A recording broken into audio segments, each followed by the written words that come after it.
saya akan bercerita pengalaman Koperasi Baitul Ikhtiar menghadapi gempuran isu Bank Emok dari sekitar tahun 2018 ya, 2018 sampai 2019 itu tinggi-tingginya gempuran isu Bank Emok gitu. Nanti akan saya ceritakan bagaimana kondisi lapangannya seperti apa terkait dengan munculnya isu Bank Emok khususnya di Jawa Barat. Kalau di provinsi lain tidak ada karena nyaris di Jawa Barat ini sangat unik ya, sehingga isu Bank Emok itu hanya muncul di Jawa Barat. Baik, Kang Irfan bisa mulai tampilkan mungkin. Siapa?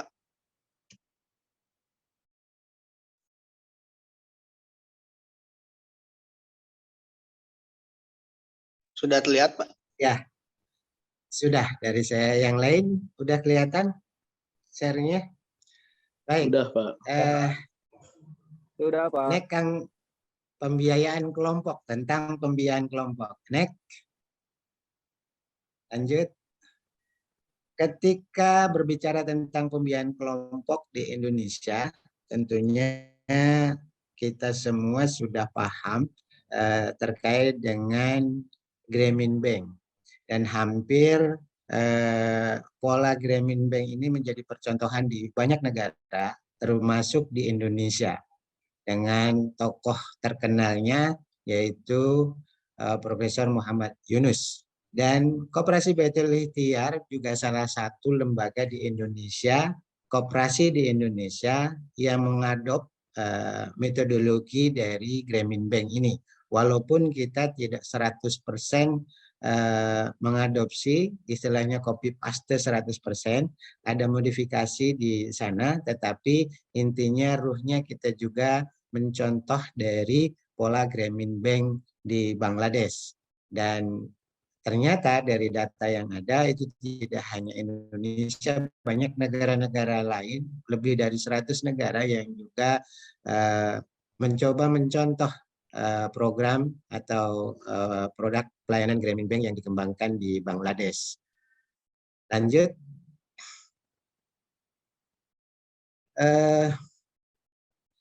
Di Grameen Bank, prinsip dasar Grameen Bank itu atau kalau di sana itu Grameen Bank itu disebutnya bank desa, ya.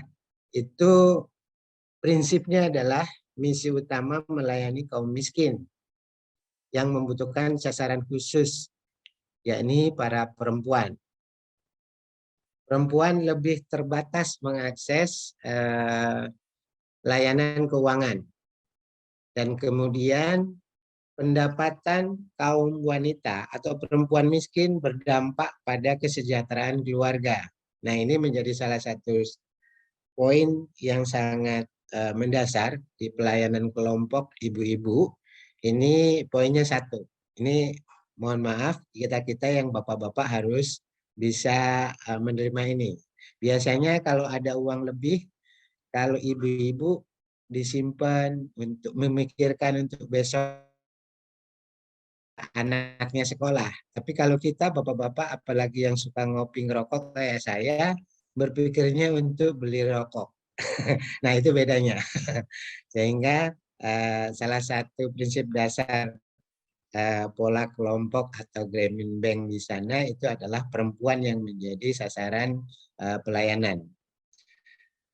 Dan selain itu kemungkinan besar lebih diberdayakan untuk keluarga. Nah, tadi karena perempuan ketika ada surplus keuangan rumah tangga, maka potensi besar untuk diberdayakan untuk kepentingan keluarga. Dan terbukti sebagai nasabah peminjam yang lebih baik.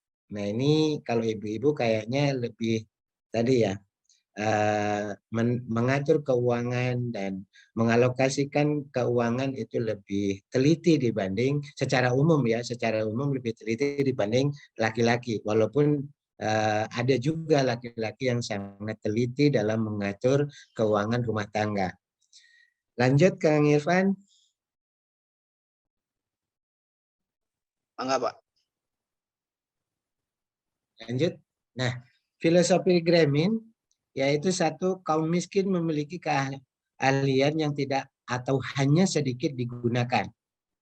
Yang kedua, kemiskinan tidak diciptakan oleh kaum miskin, tetapi kebijakan dan lembaga yang menjauhkan mereka dari kesempatan. Tiga, kegiatan amal bukanlah solusi terhadap kemiskinan, tetapi lebih menciptakan ketergantungan daripada kemandirian. Keempat, menjadi wirausaha adalah cara tercepat dan termudah untuk menciptakan pekerjaan bagi kaum miskin. 5, kaum miskin wanita memiliki kecenderungan tinggi untuk jatuh ke dalam kemiskinan dan yang paling menderita karenanya. Nah, ini 5 filosofi Grameen Bank atau pelayanan kelompok, pelayanan pembiayaan kelompok yang ini lebih pada menyoroti terkait dengan posisi perempuan, di mana ketika terjadi permasalahan di rumah tangga, biasanya itu perempuanlah yang menjadi korban pertama dibandingkan si laki-laki. Dan kegiatan amal, kegiatan-kegiatan yang sifatnya sosial, bantuan dan yang lain-lain itu bisa membuat masyarakat miskin itu merasa ketergantungan, tidak muncul jiwa kemandirian di diri mereka. Dan ini di pelayanan pembiayaan kelompok itu berusaha untuk tidak menciptakan ketergantungan orang-orang sasaran kita kepada yang sifatnya bantuan. Baik, terus lanjut. Itu sekilas tentang Grameen. Teman-teman bisa juga bisa baca, pelajari lebih mendalam terkait dengan Grameen yang ada di Bangladesh. Dan saya yakin informasi tentang Grameen Bangladesh ini sudah mudah untuk diakses, baik itu lewat Google ataupun lewat buku-buku yang sudah tersebar di khususnya di Indonesia itu sudah banyak. Kemudian karena saya ada di Koperasi Baitul Ikhtiar, maka sekilas akan saya sampaikan terkait dengan Koperasi Simpan Pinjam Syariah Baitul Ikhtiar atau KSBPS Baitul Ikhtiar. Koperasi Baitul Ikhtiar sejarahnya diinisiasi oleh salah satu yayasan, yaitu Yayasan Pramu di Bogor, yang saat itu mendapat support dari Novib Belanda terkait programnya, yaitu berbentuk hibah program kepada Yayasan Pramu. Dan salah satu program Yayasan Pramu adalah mengembangkan program ikhtiar dengan mengadopsi metodologi yang kita belajar langsung ke Bangladesh. Akhir tahun 99, Yayasan Pramu mengutus 3 orang untuk studi banding ke Bangladesh, kemudian mampir ke Malaysia untuk belajar terkait dengan Baitul Mal di Malaysia, kemudian pulang setelah itu tahun 99 mencoba membuat namanya program ikhtiar, yaitu pelayanan keuangan syariah melalui kelompok ibu-ibu. Kemudian tahun 2006 kita berpikir bahwa program ini harus berkelanjutan. Sehingga mulai 2006 Yayasan Pramu bagaimana merumuskan konsep kemandirian dari program ikhtiar. Dan alhamdulillah pada Januari 2008, tanggal 22 Januari 2008, program ikhtiar sudah dimandirikan menjadi sebuah koperasi yang otonom dari yayasan. Dan sampai hari ini, pada tahun 2016, dulu ketika pendirian pertama Januari, Koperasi Baitul Ikhtiar masih sebagai koperasi primer Kabupaten Bogor. Dan 2016, alhamdulillah karena berkembang, kita bisa mengembangkan di kabupaten-kabupaten lain. Saat itu sudah masuk di membuka cabang di Kota Bogor, kemudian di Kabupaten Sukabumi dan Cianjur. Maka pada tahun 2016 itu kita naikkan statusnya menjadi primer Provinsi Jawa Barat. Dan kalau tidak salah 2016 itu juga memulai pembukaan cabang di Kabupaten Garut.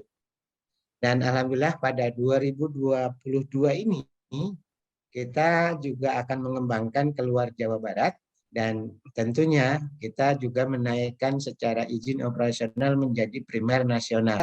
Tadi di tahun 2022 ini kita alhamdulillah sudah bisa naik menjadi primer nasional.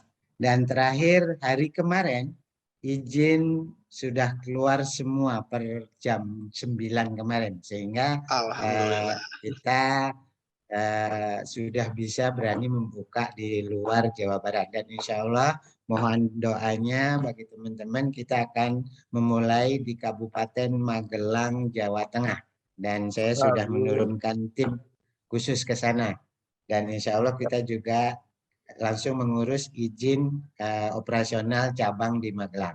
Baik, lanjut ke Pak slide Latif, berikutnya. Barakallah Pak Latif. Amin, amin, amin, amin. Amin ya Rabbal Alamin. Nah, ini sekilas data profil lembaga terkait dengan Koperasi Baitul Ikhtiar dari sisi legalitas. Dan alhamdulillah kalau kita mau aman operasional di seluruh wilayah, maka tuntutan legalitas ini menjadi salah satu persyaratan sehingga kita akan masuk kemanapun kalau legalitas kita sudah lengkap itu walaupun ada badai apapun gitu, maka kita sudah tidak menyalahi dari sisi perundang-undangan atau peraturan yang berlaku. Nah, kemarin alhamdulillah terkait isu Bank Emok kita juga terbantu dengan legalitas yang sudah lengkap untuk tingkat primer Jawa Barat. Baik, lanjut. Oke, ini sekilas visi misi kita menjadi lembaga keuangan mikro syariah terbaik bagi anggota, keluarga, masyarakat, serta berdampak positif bagi usaha dan kualitas hidupnya. Misi Koperasi Baitul Ikhtiar memberdayakan perempuan dari keluarga miskin dan keluarganya melalui pelayanan jasa keuangan mikro berbasis syariah dan pendidikan yang berkelanjutan. Nah, ini menjadi tagline visi misi kita yang konsen pada masyarakat lapis bawah dan lebih utamanya adalah sasaran utamanya adalah perempuan. Oke, lanjut. Nah, di Koperasi Baitul Ikhtiar terkait dengan keanggotaan karena perempuan maka ada syarat-syarat khusus yaitu salah satunya selain usia, foto KTP dan yang lain-lain yang hampir mirip dengan koperasi-koperasi lain secara persyaratan ada satu syarat yaitu mendapat persetujuan dari suami. Nah, ini menjadi salah satu syarat utama yang harus diberikan oleh anggota ketika mau berminat atau ingin menjadi anggota Koperasi Baitul Ikhtiar. Dan kita masuk pada lapisan masyarakat yang paling bawah, paling mikro dengan ukurannya adalah mempunyai pendapatan rata-rata minimal 300.000 per pekan. Ini pendapatan keluarga ya, bukan pendapatan si ibu. Nah, ya, anggota kita ibu-ibu tadi tidak harus memiliki usaha sendiri. Bisa jadi usahanya adalah yang menjalankan si suami. Tapi yang menjadi anggota dan menjadi duta, menjadi anggota di Koperasi Baitul Ikhtiar adalah si istrinya. Biarkan suaminya tetap beraktivitas, bekerja untuk memenuhi kebutuhan ekonomi rumah tangganya dan kemudian si istrinya lah yang kita libatkan secara aktif menjadi anggota Koperasi Baitul Ikhtiar. Dan di lapangan walaupun kita fakta di lapangannya karena masuk di wilayah Jawa Barat yang mayoritas Muslim, tetapi pada dasarnya kalau ada non-Muslim yang mau ikut pelayanan kita, kita tetap membuka dan kita tidak membatasi itu, baik suku, agama, itu kita tidak membatasi itu. Next, berikutnya Kang Irfan. Halo? Halo?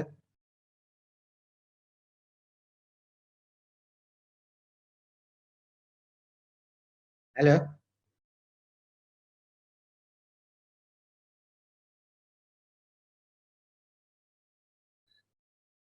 suara saya kedengaran Pak Irfan? Terdengar Pak, terdengar Pak. Oke, Cuman oke, tadi saya slide show jadi agak ini. oke. Eh, Tahapan menjadi anggota Koperasi Baitul Ikhtiar ini boleh dibilang tidak mudah, tidak mudah, tidak gampang hanya seolah-olah kalau ada istilah hanya nyetorkan fotokopi KTP bisa jadi anggota dan dapat pelayanan. Tidak. Di Koperasi Baitul Ikhtiar proses keanggotaan ini cukup panjang, apalagi ketika masuk pada wilayah baru.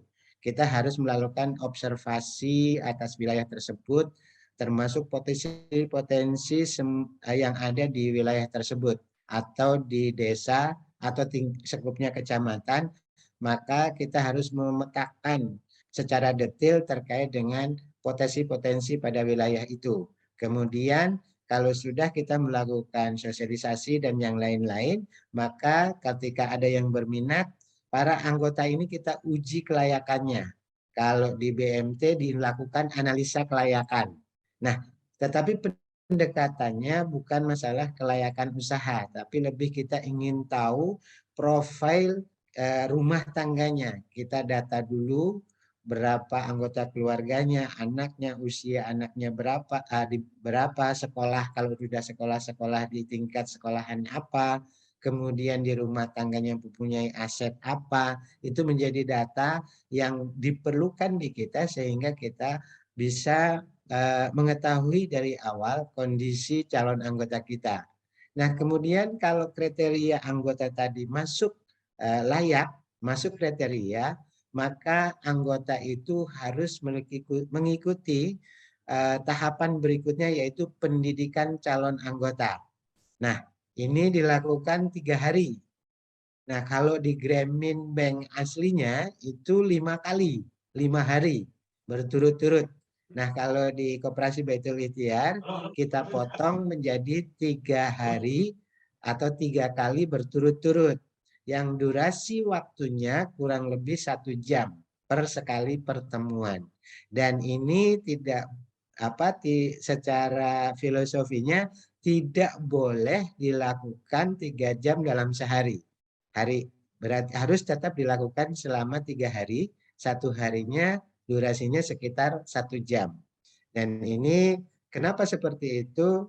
Ini juga salah satu proses kita melakukan penyaringan atas calon-calon anggota. Kita menguji kemauannya, kesabarannya, terkait dengan keinginannya untuk ikut menjadi anggota Koperasi Baitul Ikhtiar. Jangan sampai motivasi mereka ingin menjadi anggota di Koperasi Baitul Ikhtiar hanya motivasinya ingin minjem uang. Nah, ini tentunya menjadi concern kenapa pelaksanaan pendidikan calon anggota itu kita lakukan 3 kali dalam 3 hari dengan durasi sekitar 1 jam. Kemudian kalau sudah selesai melakukan pelatihan calon anggota, maka dan sudah dinyatakan lulus, maka anggota baru masuk registrasi keanggotaan. Nah, setelah kita masukkan dalam registrasi keanggotaan di sistem Koperasi Baitul Ikhtiar, maka minggu berikutnya atau 2 minggu berikutnya mereka sudah bisa mengakses seluruh pelayanan Koperasi Baitul Ikhtiar dengan model pelayanan kita pertemuannya seminggu sekali. Itu yang kita lakukan dengan mengadopsi metodologi dari Grameen Bank Bangladesh. Next, kemudian lanjut.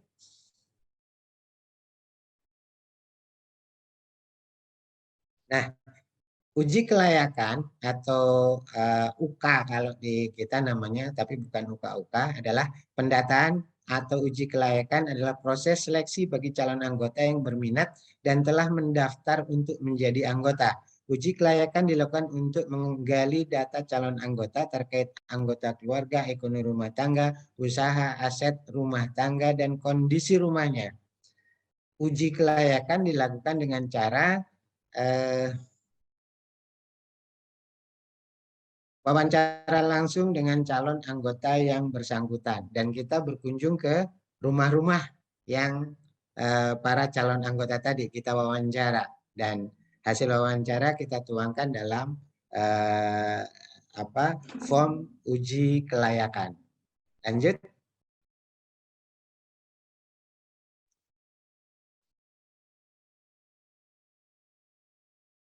Baik. Kemudian setelah uji kelayakan tadi masuk pendidikan calon anggota.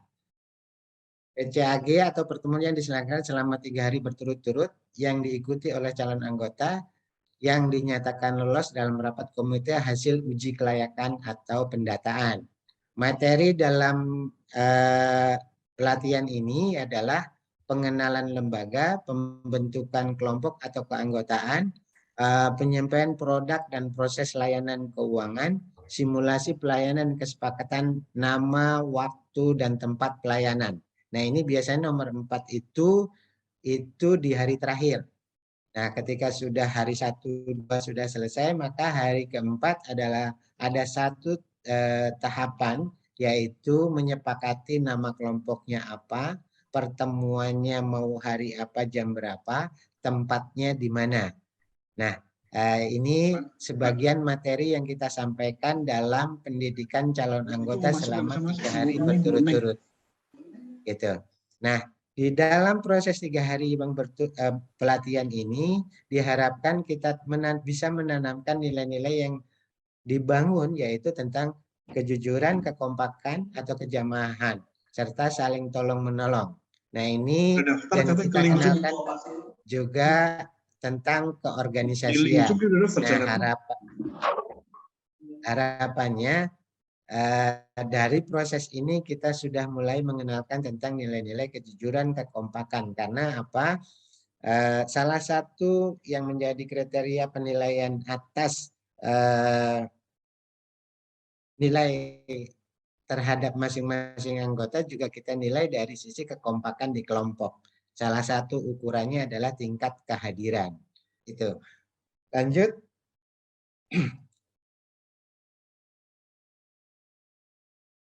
Lanjut Kang Irfan. Oke. Nah, setelah pelatihan kelompok selesai, maka masuklah pada tahapan pelayanan, yaitu pertemuan pekanan. Diadakan di salah satu rumah anggota yang disepakati, bisa bergilir, bisa pindah-pindah di rumah anggota yang satu, minggu besok di anggota yang lain, itu bisa seperti itu. Tapi kebanyakan di salah satu rumah yang disepakati, gitu. Tidak pindah-pindah gitu. Tapi ada juga yang suka pindah-pindah. Sekalian misalnya untuk ajang bersilaturahmi dengan lingkungan yang lainnya. Dan di pertemuan ini juga anggota sudah bisa mengakses seluruh pelayanan koperasi Baitul Ikhtiar. Salah satunya adalah menabung. Yang pertama transaksi di minggu pertama pertemuan adalah menabung. Nah, kemudian setelah menabung baru boleh mengajukan pembiayaan dan itu cairnya minggu besoknya lagi, tidak langsung pada pertemuan pertama. Pertemuan pertama itu hanya menabung secara transaksi keuangannya, membuka tabungan, kemudian mengajukan pembiayaan kalau ada yang sudah mau melakukan pembiayaan. Dan pengajuan pembiayaan ini juga digilir, tidak sekaligus. Misalnya dalam kelompok itu ada 20, tidak sekaligus 20-20-nya mengajukan langsung. Itu kita gilir. Kalau 20 orang berarti minggu pertama itu hanya ada 8 orang.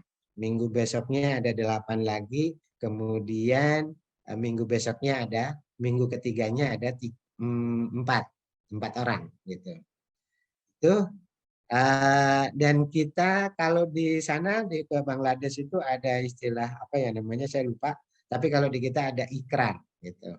Nah, prinsip pelayanan harus menjadi anggota koperasi. Kita karena koperasi takutnya nanti menyalahi undang-undang yang ada, maka sebelum di pertemuan terakhir itu anggota harus sudah sah menjadi anggota koperasi Baitul Ikhtiar. Sehingga minggu pertama pertemuan itu mereka sudah resmi menjadi anggota koperasi.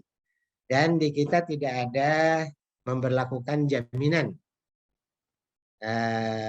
Jaminannya adalah ya kelompok tadi asal mau kompak, berkelompok, datang tepat waktu.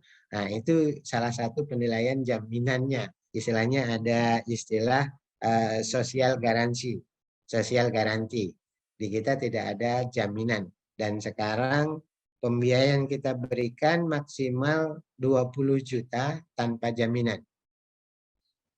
Pembiayaan kita salurkan untuk orang berpenghasilan menengah ke bawah, alokasi kebutuhan dasar dan produktif, angsuran pembiayaan mingguan, pembiayaan diorganisasikan dalam kelompok, pembiayaan bertahap sesuai dengan kapasitas dan kebutuhan setiap anggota. Nah, ini kalau di Koperasi Baitul Ikhtiar tidak semua sama dapatnya sesuai dengan yang dibutuhkan dan kemampuannya. Dia butuh memang 10 juta, tapi kemampuannya tidak sampai 10 juta. Maka kita berikan dulu sesuai dengan kapasitas kemampuannya. Dan kemudian alokasi pinjamannya juga bisa, pinjaman juga bisa kita bebaskan ketika mereka meninggal dunia melalui kerjasama dengan asuransi. Dan di pertemuan itu selain melakukan pembiayaan tadi, angsuran, mengajukan pinjaman, dropping dan yang lain adalah pelayanan keuangan yang lain termasuk di sana mengembangkan tabungan. Next, lanjut. Oke, nah produk di kita secara dibagi 3 besarannya, yaitu pinjaman KOT atau pinjaman kebajikan. Ini dari awal berdirinya Koperasi Baitul Ikhtiar dari tahun 99 dimulai. Dulu bahkan sebelum menjadi koperasi itu pinjamannya hampir 100% KOT karena operasionalnya ditanggung oleh yayasan. Nah, kemudian setelah menjadi koperasi maka dikombin juga kita karena harus berpikir sustain, kita juga harus membiayai diri sendiri, maka pinjaman KOT-nya sudah sebagian tidak diberikan, tetapi tetap kita pertahankan sampai sekarang ada, terutama kepada anggota-anggota atau masyarakat yang memang secara kebutuhan dan alokasinya memenuhi syarat untuk diberikan pinjaman KOT. Kemudian yang di kita disebutnya adalah pembiayaan itu pembiayaan ikhtiar yang multiguna untuk apapun, pokoknya istilahnya palu gada untuk usaha, pendidikan anak, perumahan atau renovasi rumah. Dan sekarang kita dari mulai tahun 2017 itu sudah mempunyai produk khusus tentang sanitasi, yaitu pembiayaan air dan sanitasi syariah atau disingkat dengan PAS. Yang ini secara alokasi dia khusus pembiayaan untuk perbaikan dari mulai kamar mandi sampai sepiteng. Sehingga harapannya anggota Koperasi Baitul Ikhtiar mempunyai fasilitas sanitasi yang sehat. Dan ini sangat biasanya karena ini juga berhubungan dengan program pemerintah, praktek di lapangannya kita juga membangun kerjasama dengan stakeholder yang lain. Salah satunya adalah Dinas Kesehatan di kabupaten-kabupaten di mana kita mempunyai pelayanan. Dan alhamdulillah salah satunya misalnya contoh di Kota Bogor itu sangat masif sekali kerjasama kita dengan Dinas Kesehatan, sehingga kalau ada program-program dari Dinas Kesehatan pun kita juga sering sekali dilibatkan. Kemudian dengan PDAM, di mana kita memfasilitasi anggota kita bisa mudah untuk mendapatkan akses ke PDAM. Dan salah satunya yang sudah kerjasama PDAM itu PDAM Kota Bogor, PDAM Sukabumi. Nah, ini keuntungan untuk anggota kita dengan kerjasama dengan PDAM. Dalam 1 tahun misalnya itu di PDAM itu sering ada kegiatan-kegiatan yang sifatnya sosial. Nah, itu kita alhamdulillah selalu mendapat jatah terkait dengan program-program itu. Misalnya ada diskon pemasangan pipa air. Misalnya ada sampai diskon 70%. Yang kalau di Kota Bogor itu sekitar 1,4 juta. Nah, anggota cuma membayar misalnya cuma 400 atau 500. Dan itu tentunya sangat membantu anggota kita. Kemudian alokasi pinjamannya tadi bisa modal usaha, perumahan, pendidikan, kesehatan, aset atau investasi, kemudian sanitasi tadi, kemudian bisa juga take over hutang ke pihak lain. Itu kita juga sudah fasilitasi kepada anggota kita. Nah, kemudian investasi atau aset ini juga kita sudah banyak kita salurkan kepada anggota. Ada contohnya kalau tidak salah ada sekelompok pengusaha bakso di Kota Bogor yang itu notabene adalah orang Jawa Tengah. Nah, mereka banyak yang mengajukan pinjaman untuk investasinya di Jawa Tengahnya sana, di kampungnya. Ada yang membuat kebun jati, pembiayaan pertama buat beli bibit, kemudian yang lain-lain terus sampai sekarang ada beberapa anggota yang di kelompok pedagang bakso ini yang di Jawa Tengah sana di kampungnya sudah mempunyai perkebunan jati gitu katanya. Gitu. Itu salah satu contoh investasi yang kita layani untuk kebutuhan anggota ketika mereka untuk rumahnya sudah selesai, modal usahanya sudah jalan, pendidikan anaknya sudah cukup, maka ketika dia ada kelebihan, dia banyak yang dialokasikan untuk investasi. Baik, lanjut. Lanjut Kang Irfan. Nah, ini munculnya istilah Bang Emok khususnya di Jawa Barat. Oke, lanjut Kang Irfan. Bang Emok ya. Ya. Ini sekali lagi bisa salah, tapi ini pengalaman saya. Sebelum 2006 itu belum banyak lembaga keuangan yang turun ke masyarakat lapis bawah dengan model kelompok. Seingat saya di Bogor 2006 itu saya masih di Bogor ya, belum keluar dari Bogor. Bogornya juga baru kabupaten. Itu saya hanya menemukan di Bogor itu hanya menemukan Koperasi Usaha Mandiri atau KUM, itu kantor pusatnya di Luliang arah ke Jasinga, kemudian MBK, Mitra Bisnis Keluarga, dan kita Koperasi Baitul Ikhtiar. Nah, kalau LPP Tangerang itu khusus di Tangerang. Nah, sebelum tahun 2006 itu saya menemukan cuman ini. Tetapi setelah 2006 ya, 2006 itu kalau tidak salah Profesor Muhammad Yunus datang ke Indonesia setelah menerima Nobel perdamaian. Nah, itu datang ke Indonesia kemudian melakukan seminar dan waktu itu saya ikut di Puncak Bogor. Nah, setelah 2006 mulailah bermunculan lembaga-lembaga keuangan baik itu koperasi maupun PT atau perbankan yang berbondong-bondong ikut-ikutan membuat pelayanan dengan metodologi kelompok. Waktu itu kalau tidak salah musim politik seperti sekarang ini mau musim politik itu ada Bakri Microfinance. Ya, dia nyaplok dari baik itu karyawan maupun anggotanya dari MBK misalnya. Kemudian muncul Bank BTPN ya. Maaf ini salah, kurang P-nya. Bank BTPN. Dan kemudian beberapa koperasi yang mengembangkan pelayanan kelompok. Nah, salah satunya di sini ada nih contohnya. Kang Erik dari BMT Khidmatul Ummah ya. Sekarang BMT Khidmatul Ummah sekarang juga sudah lama juga mengembangkan satu unit pelayanan kelompok namanya KTR, kelompok tanggung renteng ya Kang Erik ya. Gitu.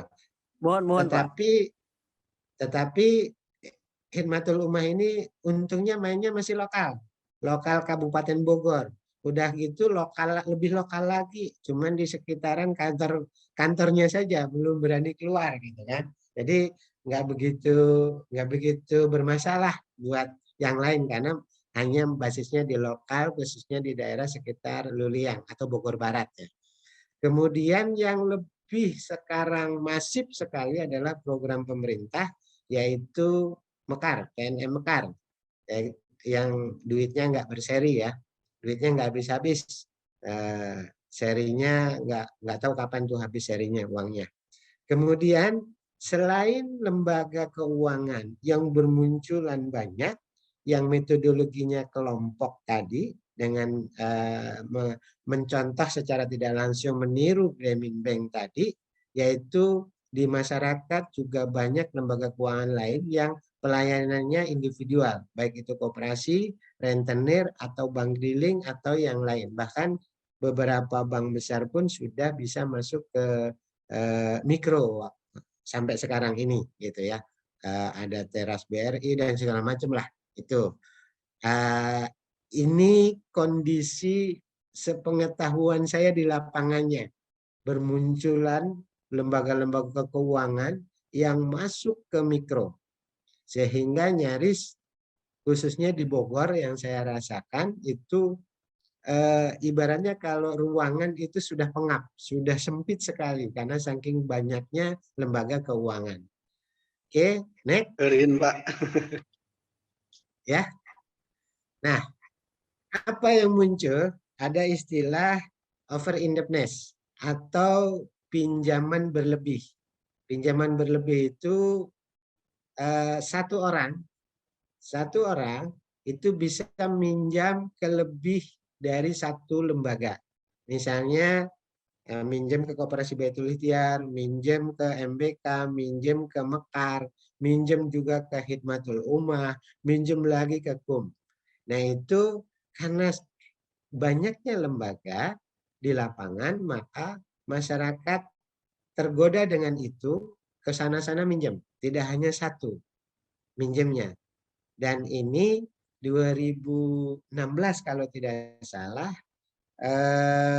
Microsoft melakukan studi atas kondisi ini di Jawa Barat khususnya. Waktu itu kalau tidak salah kabupaten yang diteliti itu Kabupaten Bogor, Sumedang, Cianjur, sama Sukabumi kalau nggak salah. Nah itu hasilnya adalah tadi over indebtedness, di mana terjadi satu orang bisa minjem ke lebih dari satu lembaga. Nah, pengalaman yang kita rasakan pertama kali munculnya masalah over indebtedness ini di Kabupaten Bogor dan termasuk BMT Khidmatul Ummah tuh ikut-ikut kena dampak tuh waktu itu. Ada satu orang yang minjem ke 10 lembaga. Nggak tanggung-tanggung, 10 lembaga. Nah, Berani gitu, Pak. fenomena ya sangat berani, bukan berani, nekat. Nah, fenomena itu apa yang akibat yang ditimbulkan, yaitu kredit macet, pembiayaan macet. Macet di mana-mana, di seluruh semua lembaga macet. Nah, karena macet, maka dari sekian lembaga keuangan yang ada di situ, karena oleh bos-bosnya itu dikejar target, harus target, maka ada ditemukan di lapangan, ada petugas-petugas lapangan dari lembaga keuangan yang ada, itu yang sudah keluar dari aturan main yang berlaku atau SOP-nya gitu, atau SOP-nya yang nagih tidak sopan, dengan intimidasi, dengan omongan kasar, kemudian bahkan ada yang menyita aset rumah tangga, walaupun itu tidak diperjanjikan. Misalnya ada TV, diambil TV-nya, gitu. Kemudian ada beberapa kasus yang kalau nagih datang rame-rame dengan kepala cabangnya, segala macam gitu kan. Nah, kejadian-kejadian itu memicu kemarahan masyarakat, ya di mana masyarakat yang sebenarnya salah ini, yang mempunyai pembiayaan macet ini mulai tidak terima itu, sehingga ada yang melapor ke pemerintah setempat dari mulai RT, RW, lurah sampai ke Pak Camat. Kemudian kondisi itu ditambah lagi dengan ormas, LSM, ikut-ikutan. Bahkan sampai kita, kalau nggak salah yang kasus di Bogor itu, yang dengan BMTKU itu, kita harus berhadapan tidak lagi dengan anggota kita, tetapi dengan LSM, dengan ormas, dengan pengacara, gitu, yang mengatasnamakan sekian orang, gitu. Nah, dari kasus-kasus seperti itu, maka tadi muncullah stigma Bang Emok. Kenapa? Ya karena di lapangan yang banyak ditemukan adalah praktek-praktek kumpulan tadi. Kumpulan tadi, kalau tidak salah kan Emok itu bahasa Sunda, artinya duduk duduk kayak tahiyat gitu ya. Duduk kayak tahiyat gitu. Sehingga muncullah stigma Bang Emok.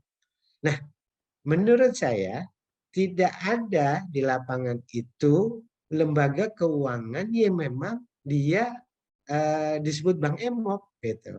Nggak ada lembaga Bank Emok itu siapa sih? Nggak ada. Ya kita-kita yang distigma oleh masyarakat, oleh LSM, Ormas, dan yang lain-lain, karena tadi pelayanannya kelompok, ibu-ibu, dan selalu duduk dengan emok tadi. Dan yang disebut Bank Emok sebagai pelayanan keuangan negatif tadi adalah tadi lembaga-lembaga keuangan yang dia proses pelayanannya keluar dari aturan-aturan yang ada, aturan-aturan pembiayaan kelompok yang umumnya, gitu. Misalnya tidak menerapkan jaminan tapi menyita aset yang ada. Kemudian ketika macet, beberapa tenaga lapangannya cara penyelesaiannya tidak bijak, gitu ya, mengancam, intimidasi, bahkan dengan bahasa-bahasa kasar, gitu kan. Nah, inilah yang membuat stigma munculnya Bang Emok. Dan ketika kita pelayanannya sama, walaupun tidak melakukan hal itu, maka mau tidak mau kita-kita yang tidak melakukan itu, ya karena imbasnya kita juga disebut Bang Emok. Pengalaman yang sangat membuat saya menjadi apa ya, sedih iya, tapi senang iya. Kasus di Sukabumi sampai disidang oleh MUI Sukabumi. Itu yang memicu munculnya kasus itu adalah mekar, yaitu di daerah arah ke daerah Jampang, itu ada anggota yang rumahnya disegel, dikasih pelang, sehingga memunculkan kemarahan, kemudian LSM dan segala macam turun dan sampai ke MUI. Nah, waktu itu Koperasi Baitul Ikhtiar dan Mekar itu secara tidak sengaja berbarengan menghadap MUI. Dan di sana karena kita sudah duluan, maka saya cuma melihat proses ketika MUI dalam bahasa ininya nyidang lah gitu ya, ini kan Mekar.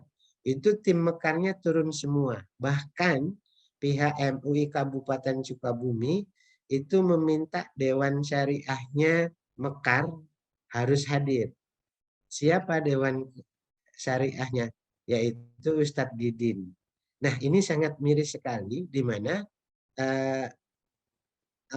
para pemimpin-pemimpin elitnya di lembaga itu tidak tahu praktek di lapangannya, sehingga saya merasa kasihan ya, merasa ini ke Ustadz Didin, di mana jadi orang yang dipersalahkan karena beliau tercatat sebagai Dewan Syariah, sementara praktek di lapangannya tadi banyak keluar dari aturan main yang ada.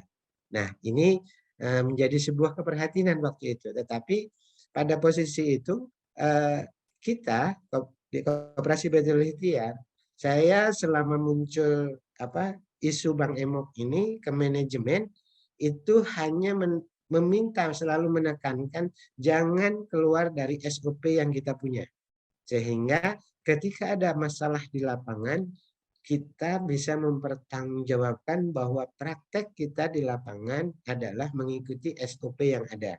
Dan ketika terjadi keributan seperti itu, maka langkah yang kita lakukan adalah tadi membawa anggota kita, kemudian dengan ormas atau pihak pemerintah setempat kita jelaskan SOP kita kayak seperti ini, kemudian silahkan tanyakan kepada anggota kami, anggota Koperasi Baitul Ikhtiar, apakah pelayanan kita keluar dari SOP atau tidak. Nah itu yang kita coba lakukan untuk menepis bahwa tidak semua lembaga keuangan dengan pelayanan kelompok itu dengan praktek yang miring, yang negatif dengan sebutan Bank Emok tadi.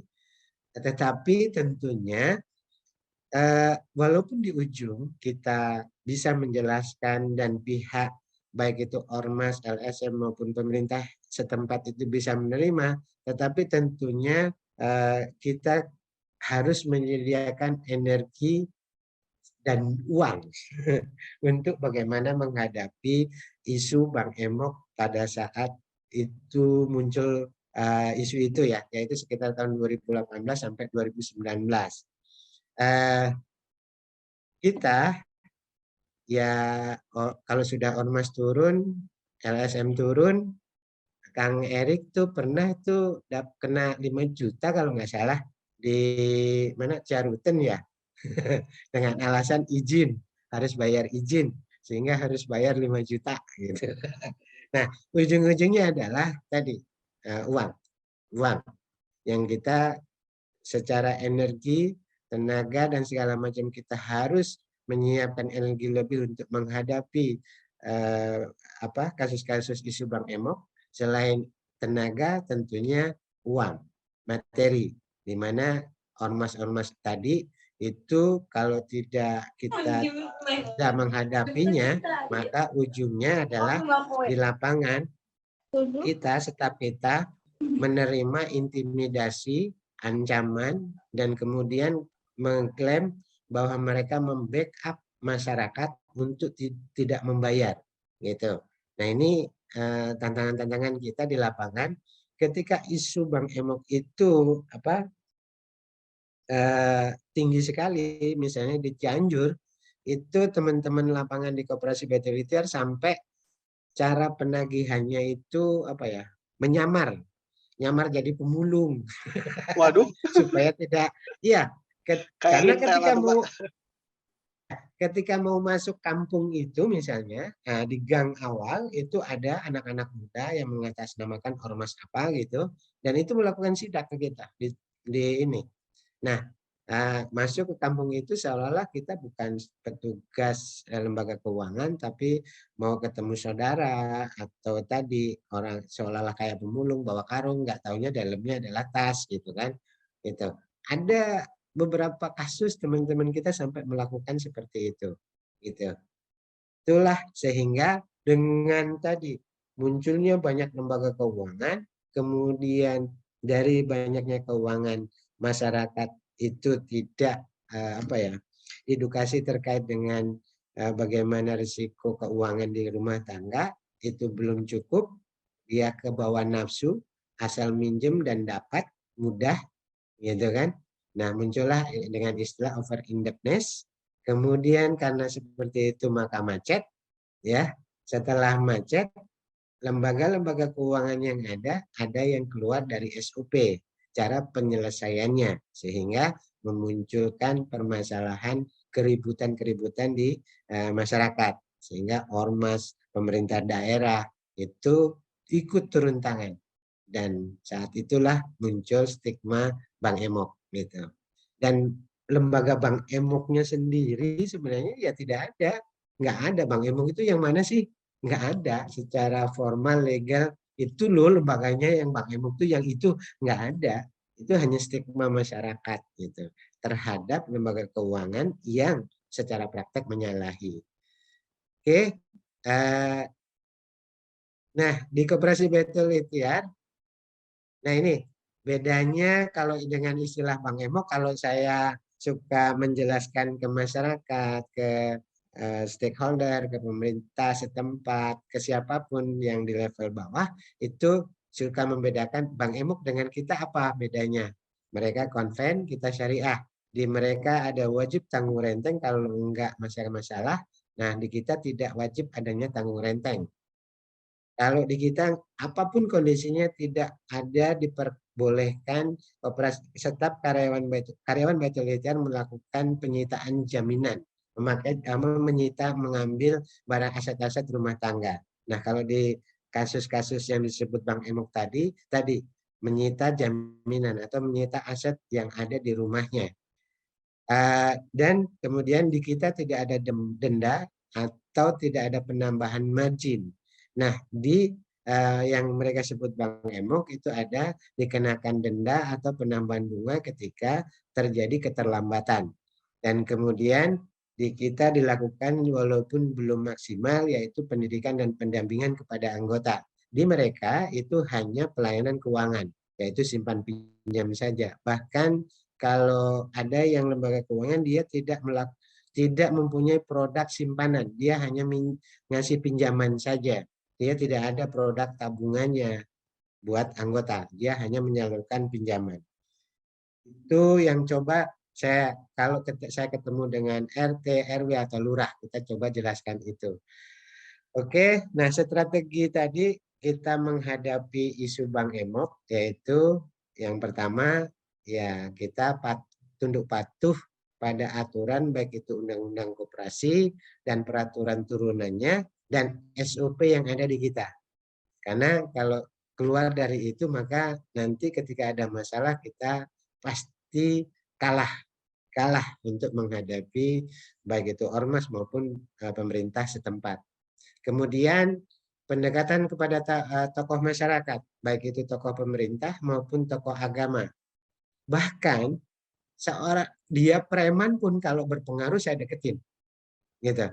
Walaupun preman di sana di kampungnya itu disebutnya preman, tapi kalau dia punya pengaruh, ya kita deketin. Yang preman berbaju ormas itu banyak di lapangan, preman sebenarnya tapi bajunya ormas tertentu misalnya. Tapi prakteknya preman gitu. Karena ujungnya minta duit gitu. Kalau ormas yang benar-benaran kan nggak minta duit gitu.